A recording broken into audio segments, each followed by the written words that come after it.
अस्सलाम वालेकुम बच्चे, कैसे हैं सब लोग? होप सो सब ठीक होंगे। आज हम 9th क्लास की chemistry according to new syllabus chapter 1 Urdu medium वाले बच्चों के लिए देखेंगे। टॉपिक मादा की मुख्तलिफ हालतें।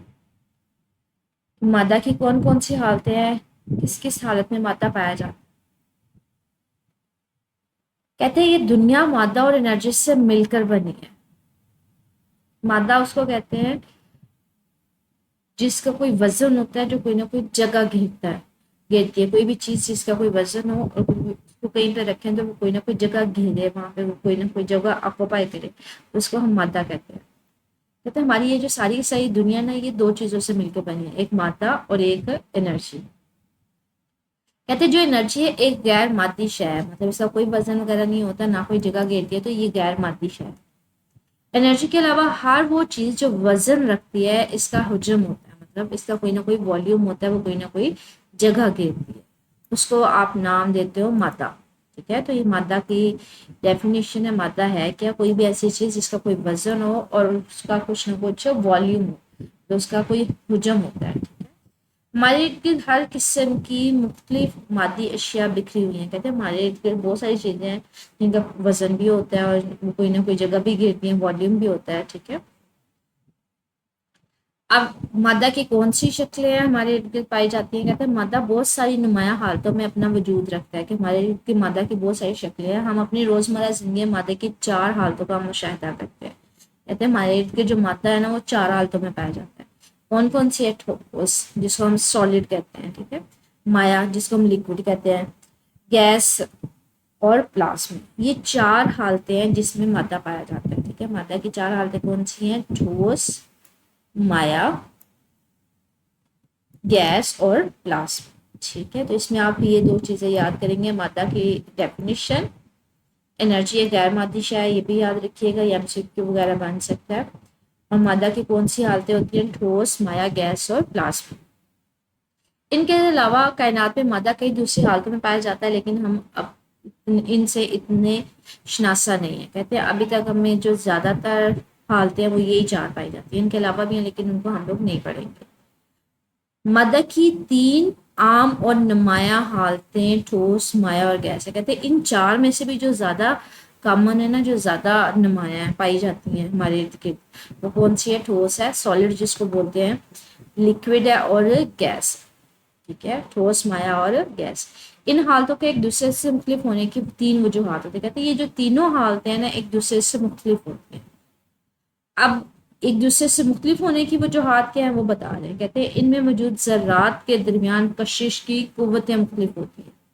कहते हैं जिन ज़रात से मिलके बनती है ना ये तीनों, उनके दरमियान जो फोर्स होती है ना, जिस फोर्स के साथ वो ज़रात आपस में उनके दरमियान जो फोर्स होती है वो मुख्तलिफ होती है।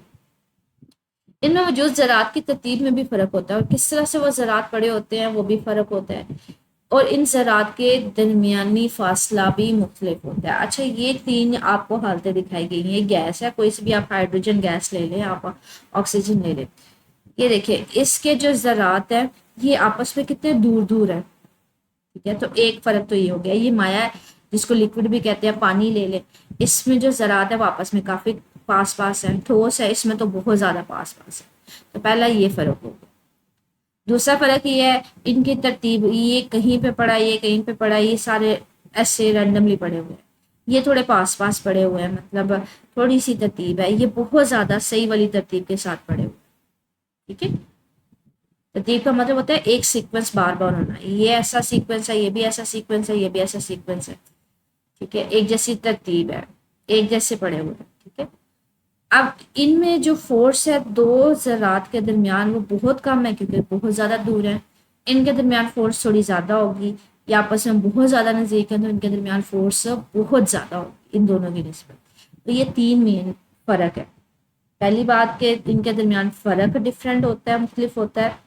फासला दो ज़रात के दरमियान इन सब में मुख्तलिफ है। दूसरा, इसमें जो ज़रात हैं उनकी तरतीब कुछ, जहाँ पे मर्जी जोन सा मतलब ज़रात पड़ा हुआ है, यहाँ पे तरतीब थोड़ी सी बेहतर होती है, यहाँ पे एक जैसी तरतीब होती है। ठीक है, तीसरा इनमें जो दो ज़रात की या मुख्तलिफ ज़रात के दरमियान जो फोर्सेस हैं वो बहुत कम होती हैं, यहाँ पे थोड़ी ज़्यादा होती है, यहाँ पे बहुत ज़्यादा होती है।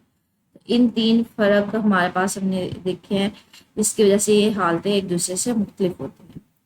गैसों में मौजूद ज़रात ना सिर्फ कि एक दूसरे से बहुत दूर दूर होते हैं, बल्कि इनके दरमियान कशिश की कुव्वतें भी ना होने के बराबर यानी कमज़ोर होती हैं। मैंने आपसे ये बात की, गैस में ये जो ज़रात है ये बहुत दूर दूर होते हैं, और इनके दरमियान जो फोर्स होती है कशिश की एक दूसरे को अपनी तरफ खींचने की, अट्रैक्शन की, वो भी बहुत कमज़ोर होती है।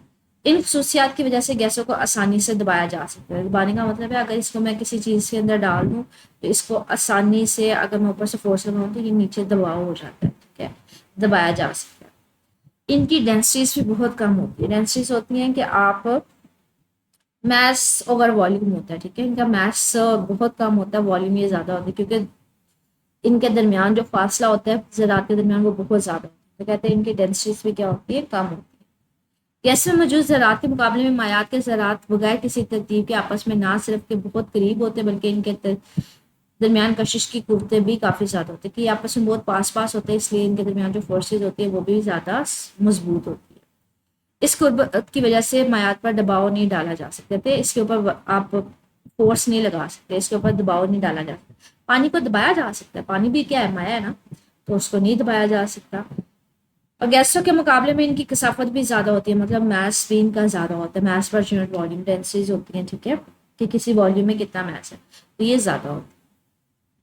ठोस अशिया की ना सिर्फ शक्ल मखसूस होती है, बल्कि इनका हुजम भी मुस्तकिल होता है, ठीक है। ठोस होते हैं जो सॉलिड होते हैं, ठीक है, जैसे आप कोई सी भी चेयर ले लें, आप टेबल ले लें, आप किताब ले लें, कोई सी भी जो सॉलिड चीज़ होती है, कहते हैं इनके दरमियान जो ज़रात होते हैं वो बहुत पास पास होते हैं, इनके दरमियान फोर्स भी बहुत ज़्यादा होती है, इनकी मखसूस शक्ल भी होती है, टेबल की अपनी शक्ल होगी, किताब की अपनी होगी, चेयर की अपनी होगी, कोई सी भी जो सॉलिड चीज़ है, ठीक है, और उनका कोई ना कोई वॉल्यूम भी होता है, मतलब वो कोई ना कोई जगह भी घेर रही होती है। ठोस शय के ज़रात एक खास तरतीब के साथ एक दूसरे के बहुत ज़्यादा करीब होते हैं, वही मैंने आपसे बात की कि बहुत ज़्यादा आपस में करीब होता है, जिसकी वजह से इनके दरमियान फोर्सेस भी ज़्यादा होंगी, मजबूत होंगी। ठोस शय के ज़रात की पोजीशन मुस्तकिल होती है, मतलब वो फिक्स होते हैं, जिस पर वो सिर्फ झूल सकते हैं। कहते हैं ये जो ज़रात होते हैं ना, ये यहाँ पे आगे पीछे हो सकते हैं, बहुत ज़्यादा दूर नहीं जाते। ये वाला ज़रात है, ये यहीं पे आगे पीछे थोड़ा सा हो सकता है, तो अपनी ही मुस्तकिल जगह पर झूल सकते हैं, मतलब थोड़ा सा आगे पीछे हो सकते हैं। सख्त होने की वजह से ठोस अशिया पर दबाव नहीं डाला जा सकता। कहते हैं ठोस अशिया पर दबाव नहीं डाल, आप चेयर पे दबाव डाल सकते हो, नहीं डाल सकते। आप टेबल के ऊपर दबाव डाल सकते हो, मतलब वजन उसको दबाव डाल के कम ज़्यादा उसको कर सकते हो, नहीं कर सकते, ठीक है, तो दबाव नहीं डाला जा सकता। उसको तोड़ा जरूर जा सकता है, लेकिन दबाव नहीं डाला जा सकता। ठोस अशिया की कसाफतें बहुत ज़्यादा होती हैं, ठीक है। कहते मादा की ये वाहद हालत है जिसको रखने के लिए किसी बर्तन की कोई ज़रूरत नहीं होती। कहते हैं इसकी पहली बात कि डेंसिटी बहुत ज़्यादा होती है, मास बहुत ज़्यादा होता है। दूसरा ये कि इसको रखने के लिए किसी भी बर्तन की ज़रूरत नहीं है। आपने कोई सी भी किताब रखनी है उसके लिए तो आपको कोई बर्तन नहीं चाहिए, आपने कोई चेयर है तो उसके लिए कोई चीज़ नहीं चाहिए, आप कोई सी भी छोटी से छोटी चीज़ भी जो सॉलिड है, ठोस है, उसके लिए किसी बर्तन की ज़रूरत है नहीं होती। कलमों क्रिस्टलाइन की शक्ल में पाए जाने वाले ठोस के ज़रात के दरमियान ना सिर्फ के मुकम्मल तरतीब होती है, बल्कि ये मजबूती से आपस में जुड़े होते हैं। बच्चे हमारे पास ना ठोस की डिफरेंट शक्लें होती हैं, जिनमें हमारे पास अमार्फस होता है, क्रिस्टलाइन होता है। कलमे हमारे या क्रिस्टलाइन शक्ल ऐसी होती है जिसमें जो ज़रात है वो आपस में बड़ी तरतीब के साथ पड़े होते हैं, ठीक है, जिसकी वजह से वो मजबूत भी बहुत ज़्यादा होते हैं। इन वजूहात की बिना पर बहुत ज़्यादा दबाव बर्दाश्त कर सकते हैं, ठीक है, और ये मजबूती भी बड़ी ज़्यादा होती है, तो वो बहुत ज़्यादा हमारे पास उसके ऊपर दबाव भी बर्दाश्त किया जा सकता है, ठीक है, मतलब वो जल्दी ख़राब नहीं होते, जल्दी टूट नहीं सकते, ठीक है। इनका शुमार सबसे ज़्यादा कसीफ अशिया में होता है, ठीक है, मतलब इनकी डेंसिटी बहुत ज़्यादा होती है, मास पर यूनिट वॉल्यूम इनका बहुत ज़्यादा होता है। आगे हमारे पास चौथी हालत आ जाती है, कहते हैं प्लाज्मा मादे की ऐसी हालत है जो आम नज़र नहीं आता। कहते हैं प्लाज्मा में नज़र नहीं आती, हमें गैस भी नज़र आ जाती है, हमें माया भी नज़र आ जाती है, हमें सॉलिड चीज़ें भी, ठोस चीज़ें भी नज़र आ रही होती है, लेकिन जो चौथी हालत है ना प्लाज्मा, ये हमें आमतौर पर नज़र नहीं आती। ये बहुत ज़्यादा हरकत करने वाले ज़रात पर मुश्तमिल होता है। कहते हैं इसमें जो ज़रात होते हैं वो हरकत ही में ही रहते हैं, वो ऑल द टाइम एक जगह से दूसरी जगह हरकत ही कर रहे होते हैं। आमतौर पर ये जो ट्यूबलाइट्स होती हैं पहले ज़माने में, अब तो बहुत कम हो गई, अब तो एलईडीज वगैरह चलती हैं, ठीक है। जो ट्यूबलाइट होती है उसमें प्लाज्मा इस्तेमाल किया जाता है। जो आसमानी बिजली होती है गरजती है उसमें भी हमारे पास प्लाज्मा होता है। और जो वेल्डिंग वगैरह में, आर्क वेल्डिंग वगैरह में पाया जाता है वो भी क्या होता है, प्लाज्मा होता है। कहते हैं प्लाज्मा को जुज़वी तौर पर इलेक्ट्रॉन्स, आयंस और फोटॉन्स पर मुश्तमिल आयोनाइज्ड गैस समझा जाता है। ये जो प्लाज्मा होता है बच्चे, ये इसमें चार्जेस होते हैं, ठीक है। कौन कौन से इलेक्ट्रॉन्स, आयंस और फोटॉन्स, मतलब इनके ऊपर कोई ना कोई चार्ज होता है जो मुसलसल हरकत करते रहते हैं। तो ये हमारे पास एक आयोनाइज्ड गैस होती है, मतलब जिसमें चार्जेस वगैरह। मादा ऐसी दरमियानी हालतों में, ये उसकी चौथी स्टेट है, हालत है, जिसके बारे में हमें बताया कि जो मादा है वो इतना ज़्यादा हमारे पास सामने नज़र नहीं आता। कहाँ कहाँ पाया जाता है, ट्यूबलाइट में, आसमानी बिजली, आर्क वेल्डिंग वगैरह में। और प्लाज्मा अगर देखा जाए तो है क्या, ये बेसिकली चार्ज आयनाइज्ड गैस है, ठीक है, जिसमें इलेक्ट्रॉन्स, फोटॉन्स, आयंस वगैरह पाए जाते हैं। तो अभी तक हमने ये देखा कि मादा है क्या और मादा की कौन सी हालतें होती हैं और उनमें फ़र्क क्यों होता है। 3 वजह उसकी देखी, फिर हमने देखा प्लाज्मा उसकी चौथी किस्म कैसी होती है। ये क्वेश्चन किसी तरह से भी पूछा जा सकता है कि मादा की डेफिनेशन लिखी, उसकी हालतें लिखें, हालतों में जो मुख्तलिफ हमारे पास होती हैं, मुख्तलिफ हालतें होती हैं, वो किन वजूहात की वजह से होती है। तो वो हमने 3 वजूहात देखे। एक तो जो ज़रात के दरमियान फासला बहुत ज़्यादा होता है, किसी में ज़्यादा होता है किसी में कम होता है, फोर्सेस देखी और फिर हमने उनका वो देखा, तरतीब देखी। अब कहते हैं मादा ऐसी दरमियानी हालतों में भी पाया जाता है जब इसकी 2 हालतें, मतलब मसलन माया और गैस या ठोस और माया, इस तरह वकूअ पज़ीर होते हैं कि इनके दरमियान फ़र्क महसूस नहीं किया जा सकता। कहते हैं ऐसी हालतें भी होती हैं जहाँ पे 2 हालतें एक वक़्त में पाई जा रही हो, मतलब माया और गैस किसी चीज़ की इकट्ठी हालत होती है, माया और ठोस हो सकती है, कि आप फ़र्क नहीं कर सकते, आप ये नहीं बता सकते ये जो चीज़ है ये माया है या ठोस है। वो दोनों शक्ल में नज़र आ रही होगी इस टाइम पे, वो माया में भी नज़र आ रही होगी, वो लिक्विड में भी नज़र आ रही होगी, सॉरी ठोस में भी नज़र आ रही होगी। इसमें एग्जाम्पल क्या आ जाती है, इसमें सुपर क्रिटिकल फ्लूइड्स आ जाते हैं, ठीक है। मिसाल के तौर पर सुपर क्रिटिकल फ्लूइड्स हैं। सुपर क्रिटिकल फ्लूइड्स ऐसे होते हैं बच्चे जो फ्लूइड्स मतलब माया की हालत में भी होते हैं और गैस की हालत में। इसमें गैस और माया दोनों फॉर्म में वो नज़र आ रहा होता है, दोनों शक्लों में वो नज़र आ रहा है, ठीक है। लिक्विड क्रिस्टल्स होते हैं, मतलब ये लिक्विड में भी होगा और ठोस भी हो, मतलब नज़र आ रहे होंगे। वो ना वो आप बता पाते हो, वो लिक्विड और क्रिस्टल दोनों शक्लें एट अ टाइम वो जीरो होती है, दोनों नज़र आ रही होती है। और ग्राफीन वगैरह, ठीक है, इसमें भी ठोस और माया दोनों एक वक्त में नजर आ रहे होते हैं।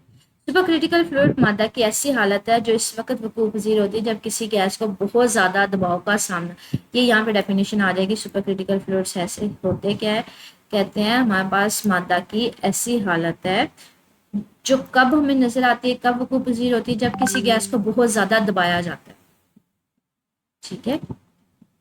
जब उसको बहुत ज़्यादा दबाया जाता है तो हमारे पास क्या है, वो माया, माया की फॉर्म में चेंज हो जाती है। तो सुपर क्रिटिकल फ्लूइड में माया और गैस का फ़र्क ख़त्म हो जाता है, सही है, होती गैस है लेकिन जब आप उसको बहुत ज़्यादा दबाव डालते हो उसके ऊपर तो वो माया में चेंज हो जाता है। तो माया और गैस में फ़र्क नहीं होता, वो दोनों हालतों में नज़र आना शुरू हो जाती है, माया में भी और गैस में।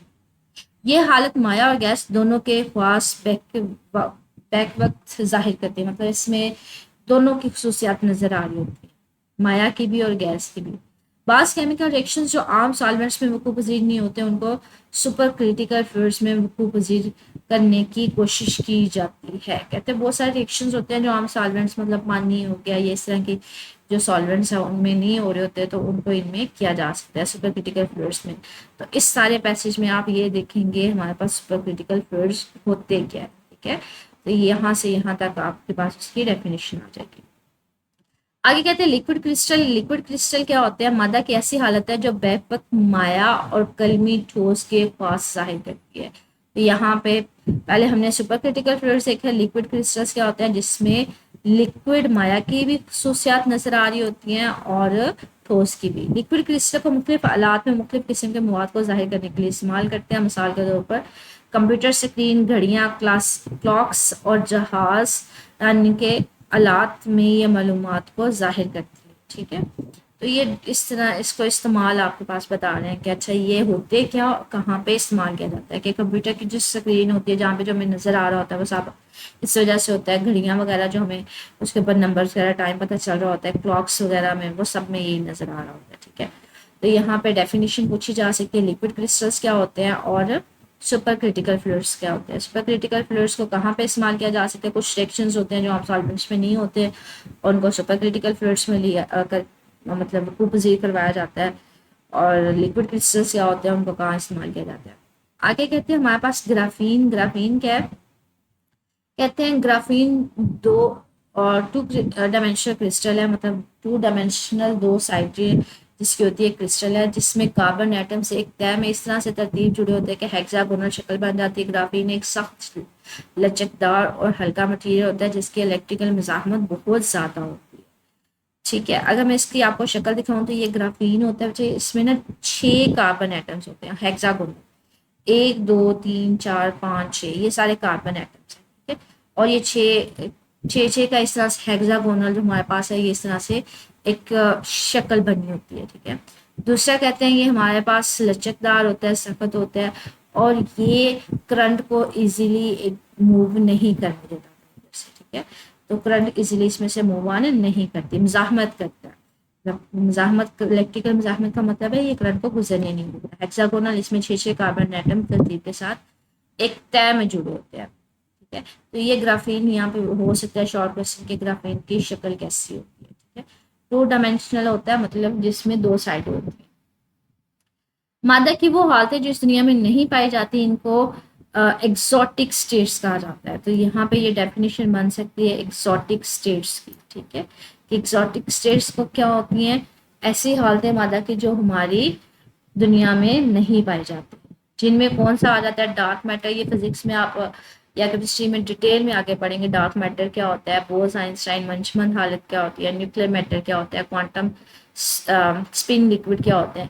ये सारी वो हालतें हैं मादा की जो हमारी दुनिया में नहीं पाई जाती। ठीक है, ये सिर्फ और सिर्फ डेफिनेशन के तौर पे याद रखिएगा कि एग्जॉटिक स्टेट्स कौन सी होती हैं और कौन कौन सी हालतें हैं। ठीक है, उनके नाम याद रखिएगा। अब ये क्वेश्चन मैंने आपको बता दी है किस तरह से पूछे जा सकते हैं, या ग्राफीन का स्ट्रक्चर भी याद रखिएगा कैसा होता है। इसमें 6 कार्बन एटम से तय की फॉर्म में जुड़े होते हैं, ये करंट को मुजाहमत करती है, एक लचकदार हल्का सा मटेरियल होता है। इसके अलावा एक्सरसाइज पे आते हैं मुझसे सवालात में। ठीक है, इसमें देखते हैं हमारे पास कैसा हो सकता है।